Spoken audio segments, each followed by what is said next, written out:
Hey, you guys. Welcome to the podcast where I full stop. For those listening without a visual aid, I've got gloves on. I've got gloves on today. And that maybe is because it is negative 27 degrees in my apartment, Celsius, of course. It's a real situation in this building, and it is unfolding. Yep. There's a phenomenon called, why is it colder in my house than outside? And that is a really fun situation to be in. Yeah. And I would say it's citywide. It is unfolding and it is citywide. Also, I thought I would set the scene for you all and do a little bit of things around me that I can see. It's giving having a panic attack and need to calm down. Name 5 things around you, right? Right? So I've got one of my new vinyl pickups here. Peggy Goo. I Hear You. I love it. It's great. Fantastic. Shout out to Peggy. Pegs in it. What else have I got here? I've got a Soulignon Sassafras candle. You better let me draw a Savan candle when I get there.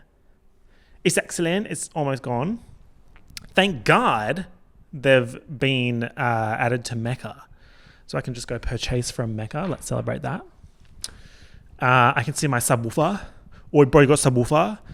It's great, but there is trauma associated with the subwoofer, even though it is new. Let me tell you the story.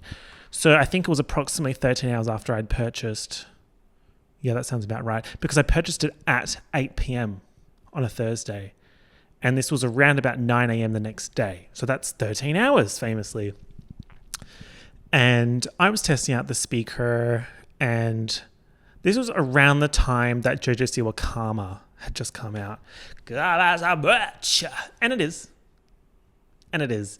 And I was calibrating speakers, and I thought, oh my gosh, how fun. I'm going to record my speakers playing JoJo Siwa to send it to the girls, right? So I play the song, volume 2 of 10. This is very, very important information.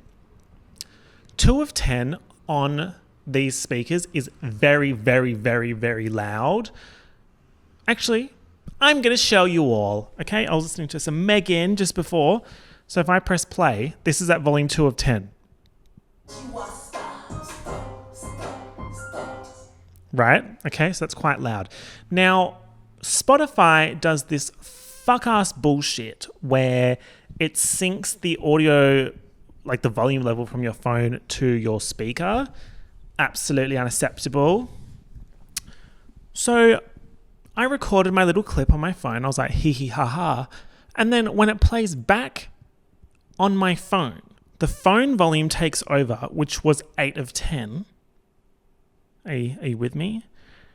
That carries over to Spotify, and it means Karma by JoJo Siwa is playing at volume 8 of 10 out of my colossal speakers. Like, I cannot explain to you how loud this was. The building was shaking. Lucky for me, this was on like some random day, arguably Friday, because I think I bought them on Thursday, 8 p.m, JB Hi-Fi, Elizabeth Street, yes. It shook the building. My neighbors were probably like, now, who the hell is the JoJo Siwa stan over there? Specifically over there, because, you know, they're around. They were like, it's not the one in our block. The one in our block has been playing JoJo for ages, but not at volume 8 of 10 out of the Samsung Q something. You know what I mean? So you guys may have noticed that there was like a little period of time between podcast episodes, and there is a reason for that, yes. I would say psychologically what happened in July can never happen again.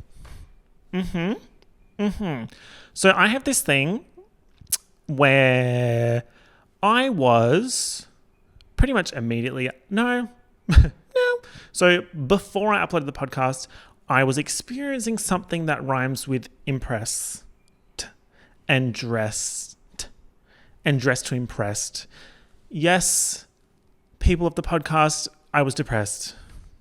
And I'm actively saying was because I'm refusing to let it win, right? I was like, I'm not going to make another podcast episode until I feel better. Do I feel better? No. But am I recording? Yeah. Because we cod roll soldier on. Exactly. Yeah, just not a good time for the upstairs, which 2 things to say about that, and then I'll move on. First thing, hard to be creative when you're like not really enjoying things.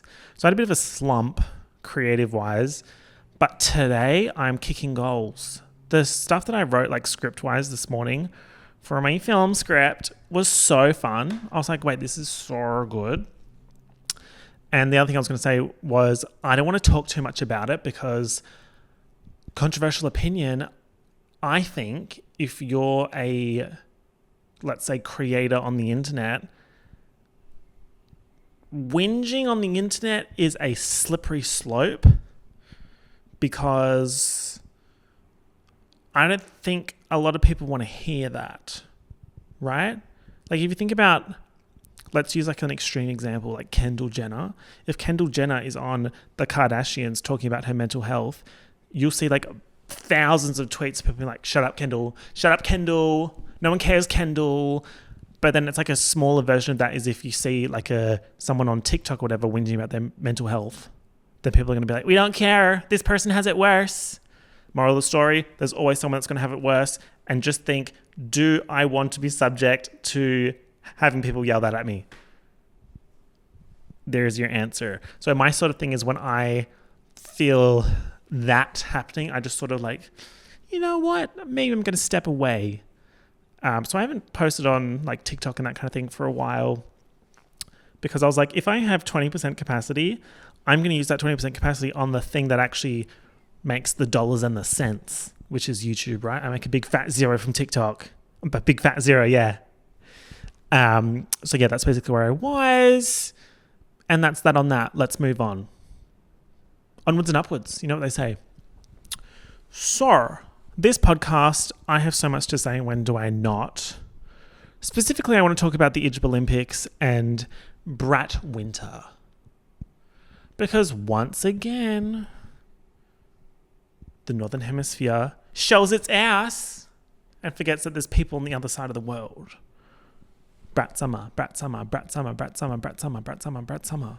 What about brat winter? Just obnoxious. So let's talk about that. Let's follow up from the previous episode, which was the Italian tour Reloaded the Re-Up World Tour Extravaganza. What a fun episode, right? What a fun episode. So fun. So fun. Really enjoyed making it. So fun seeing you guys enjoy it as well. Guys, like if you enjoyed that episode. And I know you did. So I expect 2 million likes on this podcast episode. Yeah. So that was famously not the entire trip. So that was up until we were in London. And what you don't know is the day after that, I met Charlie XCX. Yeah. So let's talk about that. So that had been coordinated for a while. I'm not going to like go into specifics of that because A, boring, and B, you don't need to know. You don't need to know. All you need to know is I pull up to the venue, a chic venue, mind you, and I'm greeted not by Miss Rose at the door, but Johnny 5-0. No, I'm greeted by Terry. I would clap, but clapping with gloves sounds very like flappy. Do you know what I mean? So Terry of Terence F. O'Connor fame, big fan. Big fan. Was I slightly more starstruck meeting Terry than I was Charlie? Maybe. So Terry, a little bit of creative genius. Oh, you guys loved the Brat wall? Oh, that was Terry. You guys loved the Club Classics cover? Oh, that was Terry. Girl So Confusing cover? That was Terry. La La La, that's going to go ahead and be Terry, yes. A creative visionary, if you will. He's on my ones to watch list. My mum is absolutely blowing up my phone right now. It could be truly anything. So I meet Terry and I'm with Oomph Jacob, of course, and we go backstage. Mind you, Terry's like a solid 6 foot, 6'2", 6'3", 6'7", 7'8", like who knows, honestly. And we go backstage and I'm talking to Terry and Shy Girl's just standing next to me. And I'm like, I'm so unbothered by that. Like, I'm like, oh, hey, what? Oh, yes, Shy Girl. Oh, maybe I've heard your songs before. I'm fucking shitting myself. I love Shy Girl. I'm trying to act so nonchalant. No one's ever been less chalant. And then Oomphy of the Century, Aiden Zamiri, walks into the room and he's like, oh my God, Mike, hey. And I'm like, oh, hey, Oomphy. Oh, hey. Great job on the Caroline Polachek cover. Great job. Desire, I want to turn into you. I would like to. So that was great. It was an oomph apocalypse backstage there. So that was fun. And I'm just like chilling there. And then Terry's like, I think Charlie's ready for you. He's not British, but I just added that. Charlie's ready for you. And I go into the room. Charlie's like, she's lounged down. Like she's lounging, like she's pre-show and she was so chill. And we basically just queened out for like half an hour. It was so fun. It was so cool to finally meet her in person. Yeah, she did clock me. She whacked me. She was like, you do this thing in your videos where you put your hair behind your ears, like imaginary hair, and you've done it 5 times in the last minute. And I was like, oh. So that was funny. Truly, I would say one of those situations where I felt a shift. I felt a shift mentally and also like creatively. It was like, wait, this is inspiring. Yeah. So I met Charlie. We filmed some TikToks, had a little chat, had a little debrief. And then the next day, I went to Paris. To Paris, oui, Paris. Bonjour, do you speak English? That situation, let's just say, the day after the Charlie XCX concert, things went downhill extremely fast for Jacob and I. We experienced an illness that had not been invented yet. I was so fucking sick. Like, I didn't think I was going to be able to move out of my hotel room. So we were borderline about to cancel our Eurostar to Paris and like just lose all the money on the Paris accommodation because we couldn't like get a refund. But we control soldiered on and we get to Paris, stayed at the chic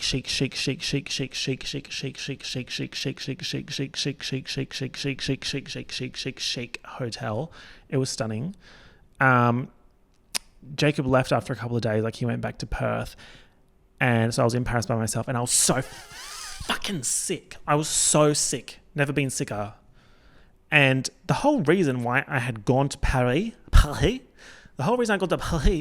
was to record the first 2 episodes of my Gossip Girl Season 4 recap, which I'm working on at the moment and will be out soon.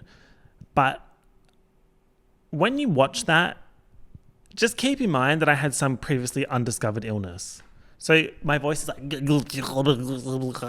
because it's just phlegm fucking city. It's fucking phlegm city up there. So enjoy that, something to look forward to. And then, so my time in Paris was kind of diabolical. And then I left Paris on the Eurostar. Big fan of trains, as we know, special interest. And then I fell off the Eurostar.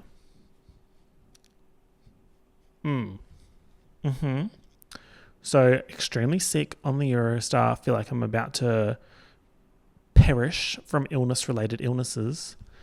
And then I walk down the fuck-ass skinny tall steps like I'm walking down them off the Eurostar. And I've got my chic July suitcase, which was getting more compliments than I was. And I was like, why is my suitcase getting more compliments than me? Do I mean nothing to you people in Europe? The answer is no. So I've got my chic July suitcase and I'm going down. Mind you, heavy tag on. Like I packed that shit to the brim. And I stack it. And by stack it, I mean I fall and then I spread eagle onto St. Pancras platform 2, arguably. Or maybe 5. No, I was coach 5. Coach Sue Sylvester. So then I'm spread eagle on the platform And I've split my Gramici gadget pants. Gramici gadget pants is what they're called. I'm actually wearing them now. My sister stitched them up for me. The benefits of having a sister who works in fashion. She just does that. She can just do that. So that's iconic. So yeah, split my pants and blood everywhere. Blood running down my leg. There was like skin attached to my pants because the fucking force with which I landed on the platform like ripped it off. So that was really exciting. Did anyone help me? No. Not a soul. Not a soul. In fact, this French lady walked past me on the floor and she was like, watch out for the stair. And in that moment, I said, let's destroy France. Watch out for the stair. Mind you, I'm 30 seconds post, maybe not 30. I'm 10 seconds post fall at this point. Like, thank you. Thank you for that advice. Jesus. And then I just remember that whole day was ridiculous. I like get in the Uber to go to the hotel. I think I was heading to Shoreditch, yeah. And the taxi driver was like getting mad at me because I kept saying dollars instead of pounds. I'm like, oh, I can't believe it's XYZ dollars for a strawberry. Like making conversation. Like I find that Uber drivers love to talk about how much things cost. So I was like trying to do that and he was like, pounds, not dollars. Please get that right. He actually said, please get that right. And I was like, whoa. But sure. Yeah, yada, yada, yada. Was in London. The end of the trip, I would say that was the start of the mental health decline. I actually ended up moving my flight back earlier to come back because I was not having a good time upstairs. So something to consider. So, yes. So in that sense, I had one day of Brat summer. Yep. I had one day of Brat summer when I met Charlie XCX. Yeah. Then I came back to Melbourne and it was famously winter. And let me just say this fucking winter is doing a number on me. It is so cold. So cold. And then like people be like, oh, it's not cold, it's Australia. You don't know. You don't know. Like these houses do not retain heat. They said, what's insulation? We don't have that. What's insulation? What does that do? What does that do? That's not real. Like, what does that do? Yeah. You know that one meme of SpongeBob and it's like, oh hell nah, someone get SpongeBob out that shit? That's me right now. My favorite meme of the moment is I'm loving Roblox memes. They're really good. There's one of a audio that's not from Roblox, but they've been recreating it in Roblox, and it's someone who's like, itadakimasu. And then there's another Roblox character that says, itadakimasu. So I say that all the time now. Itadakimasu. I was playing tennis the other day and I had a winner and I was like, itadakimasu. Something to consider. So, what is there to say about the Brat summer / Brat winter? I'm going to go ahead and say that I think this is one of the best pop star eras in the last decade. It's a once in a decade pop star era. What I mean by that is not only is the music excellent, not only are the visuals excellent, not only is the rollout excellent, but it has such a voice in pop culture right now, which is not easy to do. There have been other pop girl albums and singles released in the same period as Brat, and they have not stood out as much, or they've not like had such of an impact. It's so easily recognizable, like the Brat green and the font on the cover, like it's genius in it. And then just things like the Brat wall, shout out to Terry Nation, Terry Hive. So excellent. So like, I was going to say simple, but it's not even that simple. It's so clever. Such a moment. you know? And so interactive as well, like doing the live stream of them painting the wall. Like, what's he going to say? What's he going to say? And then, like, let's talk about these remixes.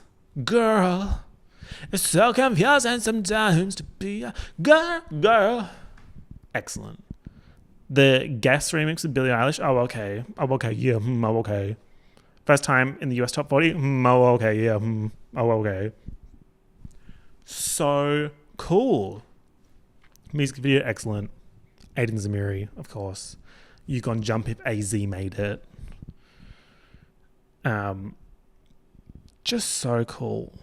Actually, I wanted to scream and die when it came out because I posted on my story like a clip from it and I tagged Charlie and I tagged Billy.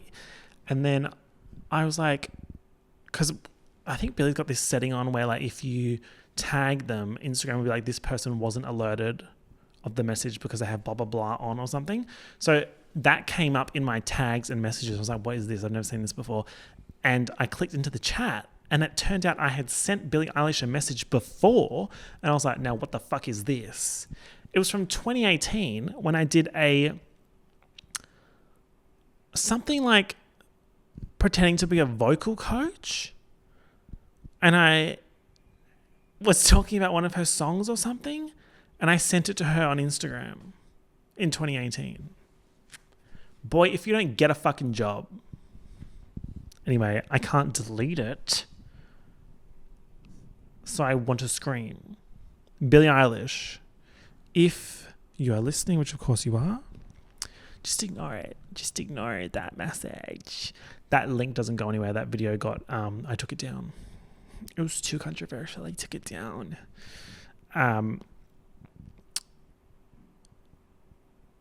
Brat Green. Let's talk about it. Have you ever seen such an excellent color? No. I have the CD. I have the 360 Brat exclusive vinyl. Shout out to Physical Media. Me and Physical Media, we're like this. I can't cross my fingers in my glove. It just looks like I'm holding up two fingers. I'm trying to cross them. Yeah, we go way back, actually. Actually, something traumatizing happened last week. Yes. I went to JB Hi-Fi, the place where dreams go to die. Not quite these days, anyway. That would be grilled burgers. Yes. So I went to JB Hi-Fi, and anytime in the city, I just pop in and have a look at what's happening in the 4K Ultra HD section of the Blu-rays. And I knew something was up because none of the DVDs had 3 for 2 stickers on them. But then when I looked online, every single one was 3 for 2. And I was like, why haven't you updated the stickers? It's giving you don't care. So I picked out 3, one of which was The Dark Knight, which I had already purchased. So now I have 2 copies of The Dark Knight in 4K Ultra HD. Outrageous. So I go to the counter. She tells me they're all 20% off. Plus it's 3 for 2. Stunning. 3 4K Ultra HDs for like $40. Yeah. Then she tells me, you got these at a good time. A chill goes through my body. What do you mean by that? Starting from Monday, this was on Friday, starting from Monday, they're going to renovate the store and they'll be cutting down the DVDs by like 80%. I said, what do you mean by that? She said, it's part of the store renovation, but it's going to be happening to all the JB Hi-Fis. I said, this is the worst day. This is the worst day. So I'm going to like start fucking purchasing online, but I'm anti buying online. I'm anti. Guys, I'm anti. I think those should be fine because you can't really run into that many issues with Blu-ray specifically because Blu-ray's not region locked. Whereas like when I went to Japan in February, I bought a Lost Season 2 Japanese edition box set. And I can't play that here because they're region locked. DVDs used to be region locked. But I don't think Blu-rays are, so that should be fine. However, I don't like buying online for a number of reasons. First thing is I don't get things delivered to my house because I feel some type of way about that. I've had an experience where I had something in the meal sphere. So perhaps this was Uber Eats or something delivered to my old apartment when I was there. I hardly ever do Uber Eats, by the way. But I did it. And the person who drops it off is like, are you MicsMike? I'm like, cool. So now this person knows exactly where I live. Right. So I use like a parcel locker. Love the parcel locker system. Also free. Come on, Australia Post. But the thing is, when I buy things online, I don't like waiting. I'm like, if I'm spending this money more so on more expensive things, then I want it now, or I want to be in control of when it's arriving. Does that sound ridiculous? I feel like that you're going to be like, shut up. But do you know what I mean? Like if I'm going to buy an expensive outfit, I'm not going to buy it online because what if it doesn't fit right, first of all? And second of all, I don't want these delicious pants just floating around in the aisle stuck in the system. They're going to be stuck in the system, capital T, capital S, the delivery system. Whereas I can go to the store, try them on, purchase and wear. There's layers to this. I actually bought some really nice pants the other day. Not that you care. You guys don't care. You don't care about my pants. I was having a pants shortage, mainly because I usually do like a feature shirt or a feature jacket or a feature jumper. I have like this thing coming up in a couple of weeks with a magazine where I'm doing like 5 outfits and I have to like take photos of them and like talk about the outfits and stuff. And I usually wear like 1 of 2 pairs of pants every day, and then I change the like top and the jacket and the jumper. That's where my outfits really shine. So then more recently I've started like purchasing pant and seeing how that speaks to me, you know? Yeah. God, the DVD thing really pissed me off bad. But we will soldier on, because what? Codroll. Before we talk about the ijbolympics, I want to talk about my chemical scar on my lip. Yeah. So I had a situation where I had a pimple on my lip.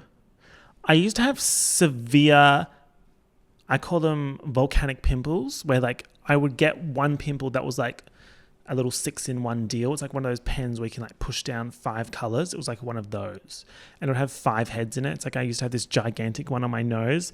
And then at Christmas one year, everyone's like, what happened to your face? Because I picked it and it was bloody everywhere. And I was like, oh, I fell over. Like, you fell over just on your nose. And I was like, yes. Yes, I did, actually. So I used to have those gigantic pimples. And then that was famously puberty. And then I didn't have them after. But then sometimes what I get is like little stress pimples, and they're usually like on my, like above my lip. So I had this like one above my lip, and I picked it like an idiot. And then I bought this like pimple fucking reduction fucking shit, right? But I didn't know that you weren't supposed to put it on an open wound, because I'm a fucking idiot.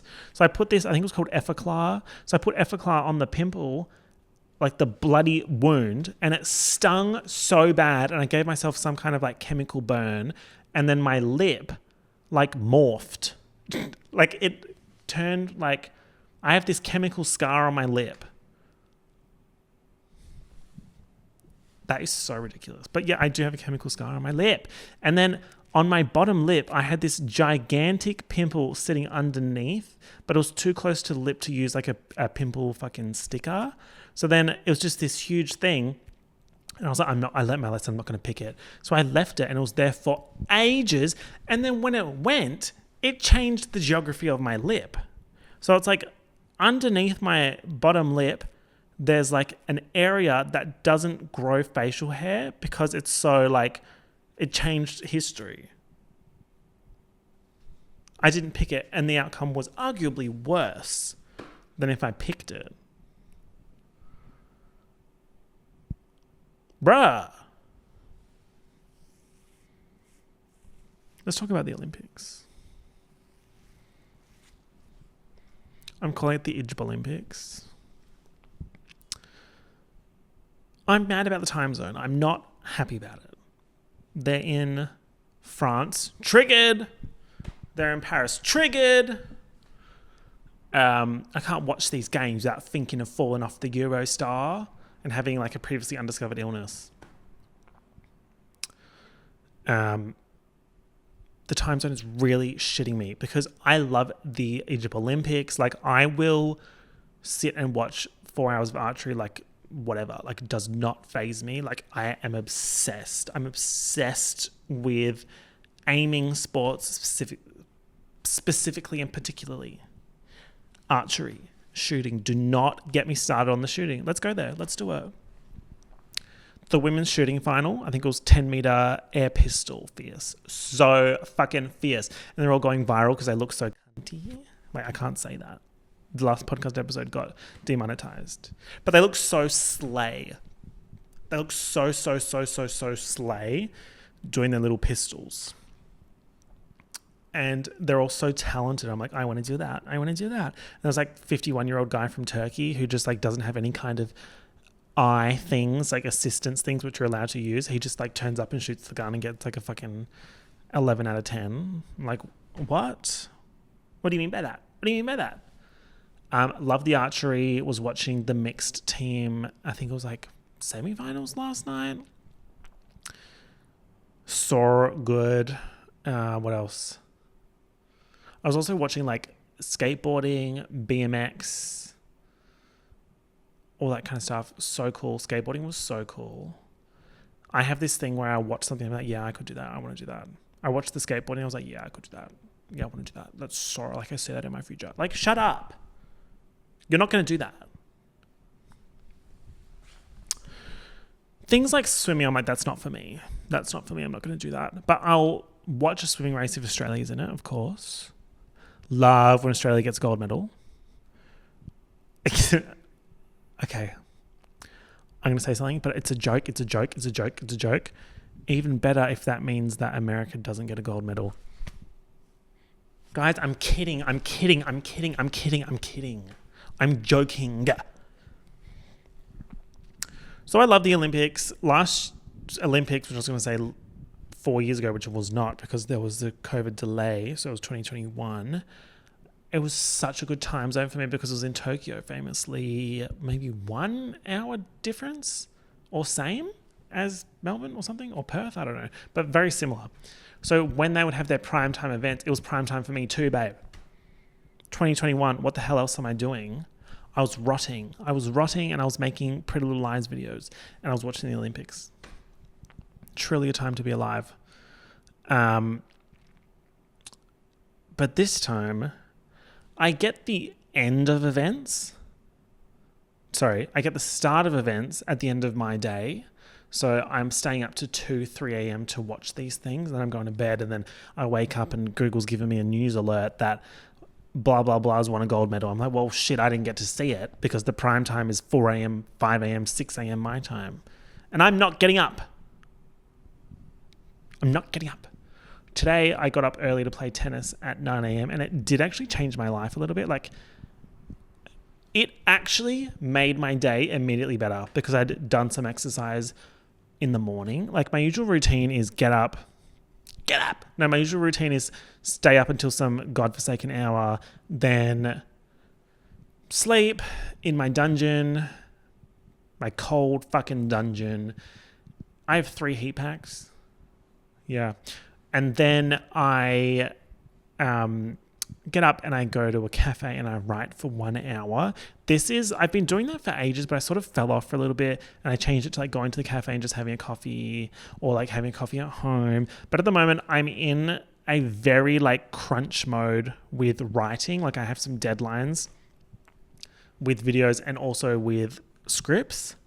So I'm trying to write like at least an hour a day purely on scripts.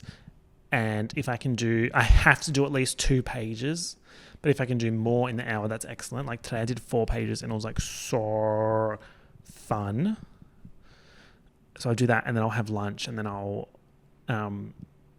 work in the afternoon, blah, blah, blah, blah, blah, blah. Who fucking cares? Anyway, what I'm trying to say is tennis shook things up, shake it up, Zendaya, shake it up. Shout out to Challenges the movie, of which I went to the premiere in Sydney. and I walked past Zendaya. And she looked stunning. She was being interviewed and I walked past and I thought I looked cool, but then I saw my reflection. I was like, oh, I look insane. I look crusty and I look bad. But it was so funny because like it was an outdoor carpet. So people like walking and there were like people across the road watching people walking the carpet and like waiting for Zendaya. Like nobody wanted to see anyone else besides the stars of the movie, which is so real and fair and true. And me too. But then I was walking past and mind you, I don't like getting my photo taken at events because A, I feel like I shouldn't be there, and B, I'll see these photos later and I'll be like, why did I do that to myself? So I was like quickly walking through and then someone in the thing was like, is that MicsMike? And then like a bunch of people were like, wow. And I was like, no, no, look at Zendaya. Zendaya's there. Guys, stop. You're embarrassing me in front of Zendaya. So yeah, challengers. Why am I talking about that? Zendaya. Why am I talking about Zendaya? Shake It Up. Why am I talking about Shake It Up? Tennis shook my day up. So I did tennis in the morning at 9 a.m. and I was playing really well and I was hoping for a situation where I could go past the 1 hour that was booked because the people who were booking it after would A, be lenient and B, be late and give me time to finish my game. But no, they were there at 9:55 waiting for their 10 a.m. start. Like, shit, calm down. Can't you all be 5 to 10 minutes late like me? And then I came back and I did my writing and it was excellent. And here we are. Bada bing, bada boom, famously. Let's talk about the shooters in the Olympics being the best people that you would want on your team in a zombie apocalypse. Let's talk about it. So I was thinking about this when I was watching that and also a few of the other sports, and I thought, how would I rank these sports in terms of how much I would want to align with these people in an apocalypse situation / scenario? Obviously, the shooters. You want the shooters. But depending on your enemy, I would say the archers may actually be better. Because the thing with the shooters, you're going to run out of ammunition. Hashtag Last of Us. You're going to run out of ammunition, and also bullets are loud and attract more zombies. Hashtag The Walking Dead. But if you're with an archer, it's like they put the thing in. Whoosh, that's the thing going through the air. Like, nobody heard that shit. Like, you're so fine. And their aim is still amazing. And I feel like they can probably shoot well as well. So archers are number one. Then, you got your shooters. I think skateboarders and BMX riders have this sort of thing where they're like so fine with like being reckless, which I think would be so important in an apocalypse situation. Like, you need someone to run across the other side of the abandoned shopping center and get the food supplies from the abandoned schnitz, not the abandoned grill. Never. And I would get the skateboarder to do that because they are used to those high octane situations. Yeah. Swimmers, yeah.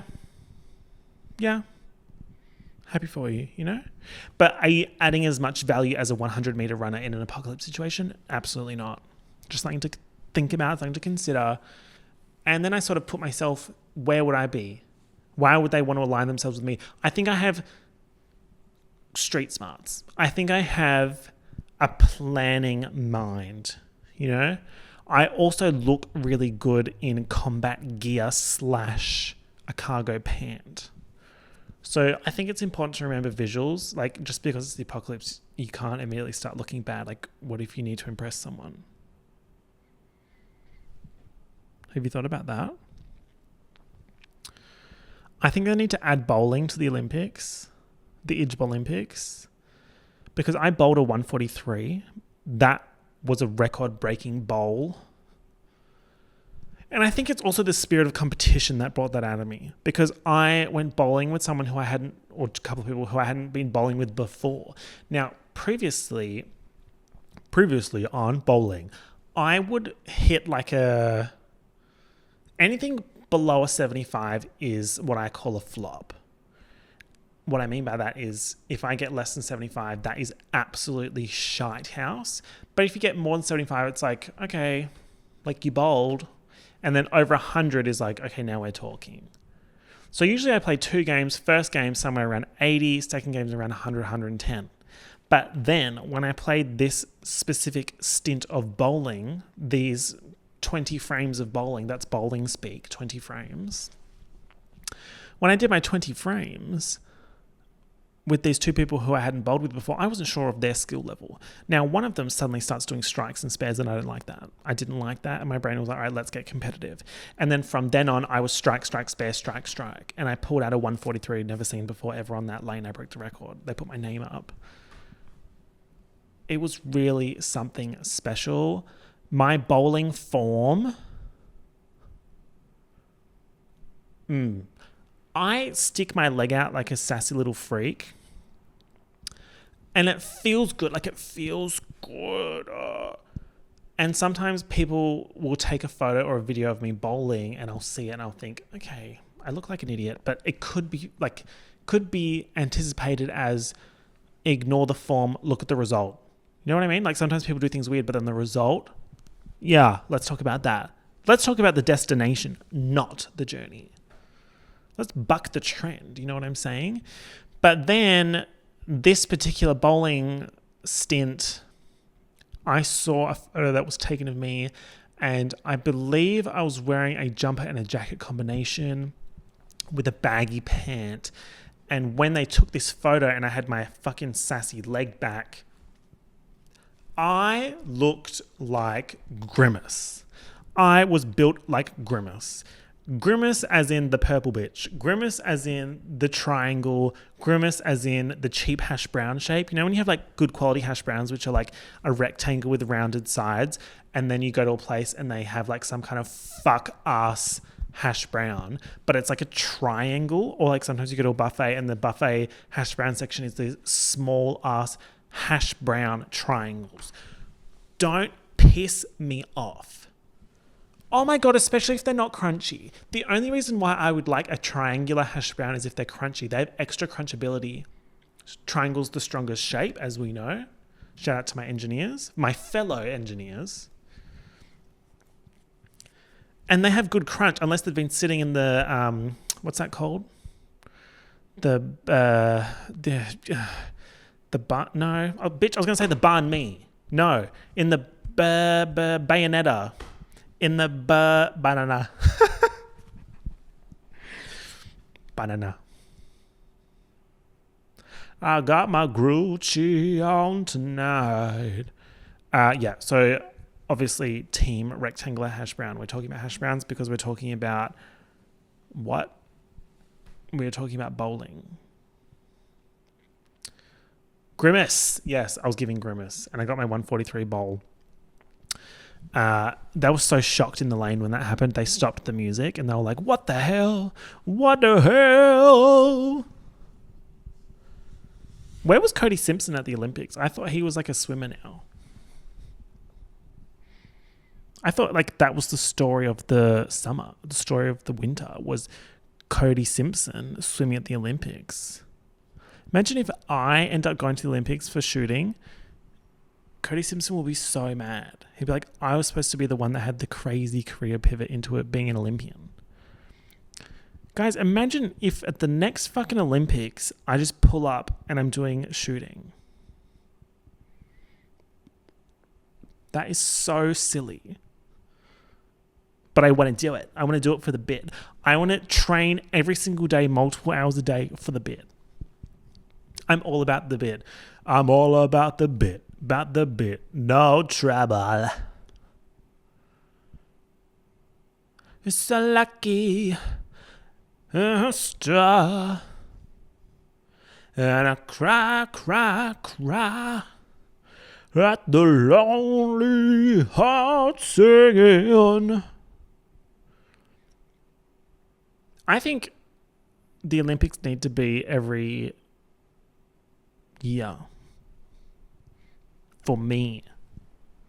specifically. So I have something to do, something to enjoy, something to lock in on. You know what I mean?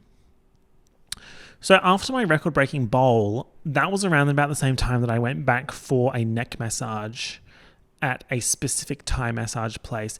Now, I suffer from this thing called I don't want to have good things for myself, where I have the means to go get a massage, which will make me feel better, but I won't do it because I'm like, do I deserve this?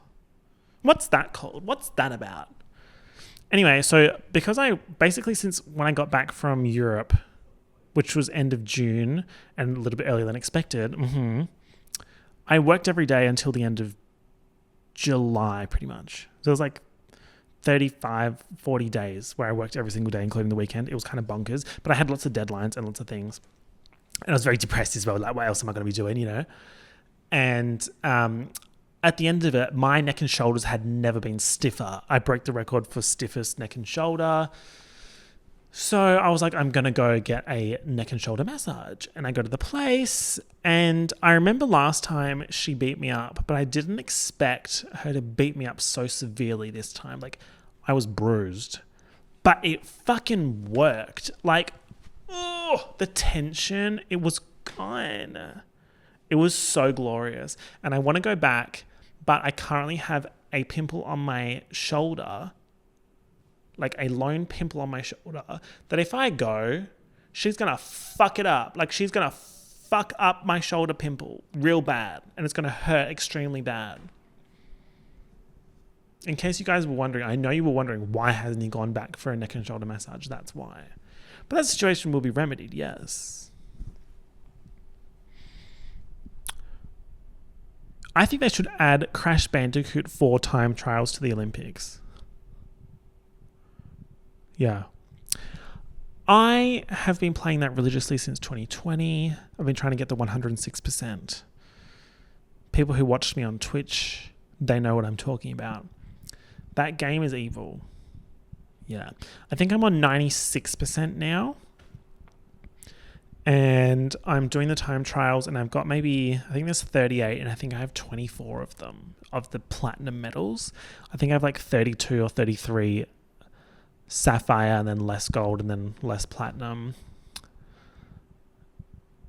I was going to say they should add Overwatch to the Olympics, but there's definitely esports. I re-downloaded Overwatch 2. Guys, that's how you know things got real bad, because I fucking downloaded Overwatch again. I did my placements for DPS. There's so many new heroes, and I'm like, what do you people do? But I also don't care, and I don't want to know. So I just play with my girls, and I did my placements, and I think I landed at gold 2. I remember last time I played properly, I got to the top of platinum, but I didn't quite get to diamond. But now that I've done the placements, I don't know if I have the drive and ambition to keep playing, because the friends I used to play Overwatch with, they don't play anymore. And solo queuing is sometimes diabolical, but it is what it is, you know? Otherwise, Fall Guys. My cousin came over and we played Fall Guys for hours and hours and hours. And that was cathartic, dare I say. It's like that song. I can hear the song, but if I try and like sing the song, it's not going to work. But you know the song. Like if you've ever played Fall Guys and it's on the menu, it's like that is such a bad impression of it. But you get it. You get it, right? Yeah, you get it. So I'm going to go stream guest remix. I'm going to do that. What does she say at the start? She's like, Billy, you out there? Billy, you there? I think it's Billy, you there? Let's listen. Guess. Right. Hey, Billy, you there? Hey, Billy, you there? Yup. Yeah, I'm going to go listen to that, and I'm going to do some more script writing, and I'm going to do some Gossip Girl work and some other stuff. I think I covered everything that I wanted to talk about in this episode, bro. I don't know. Oh! Yes. Okay. Three more things. First one, I was really pissed off with how fractured the Olympics coverage was, specifically of the opening ceremony when Lady Gaga was singing. And the next day I was like, I want to watch this. Every single video of it was copyright blocked on Twitter and TikTok. On Twitter, it was like, not available in your country. Why? Evil. Second thing, there needs to be more tertiary spaces. Do you guys know what a tertiary space is? I feel like you do. But it's like you have like your home, and then you have your work, and then you have a tertiary space, which is where you meet people. So back in the sleigh, before the internet ruined everything / fixed everything, people would go to their tertiary spaces and they would meet people. Like a bar, I think, is a tertiary space. Like bars and clubs, like people would go out more for the purpose of socializing. Whereas now I feel like people go out, but they go out with people they already know. At least that's been my experience. I find it really hard to meet people out, specifically at bars and clubs. Like there's no chance I'm going to meet someone at a club. Also, no one gives a shit about me at the club, which is so fair. The only people who are like looking at me are like the old people. I'm like, well, shit. Hey, you know? Tertiary spaces in like clubs and that kind of like sport clubs. I'm going to join maybe a chess club. I'm going to join a tennis club, as in like pennants, which is what we used to call, I don't know if it's still called pennants, whereas like you go and you verse other clubs. I see that for me. I see it for me. I really see that for me. You know, I'm getting my rackets restrung. I'm rocking a tennis shoe. Like I've got an outfit. Like I'm getting better. I'm gearing up for the summer. What do you guys know about that? So that was the second thing I wanted to say. And the third thing, I had some more shit to say about TikTok. Just pissing me off a bit, you know? It's like just pissing me off. I sort of like the crux of it was that it felt like most of the content was negative. And I was like, guys, let's be positive. Let's be positive. And then that got old real quick. That sort of feeling of, oh, I feel weird because I'm not being negative. It's always like people want me to be negative. And I was like, I don't like that. And it's also like, since I don't make any money off YouTube, off TikTok, it's purely for fun and for like creative inspiration and to meet people in the industry, you know, like connect with them. And I sort of got to a point where I was like, this is not feeling creative. In fact, it's borderline making me feel less creative. So that's when I pulled the plug. Will I return? Nobody knows. Yes, probably. Will it happen right now? Absolutely not. Maybe when the winter's over, the evil Melbourne winter, the Arctic winter. In lonely winter, I know we're cool. All right, thank you everyone for listening. You gonna jump if AG made it. And I'll talk to you all soon. Stay fresh, stay groovy. Bye.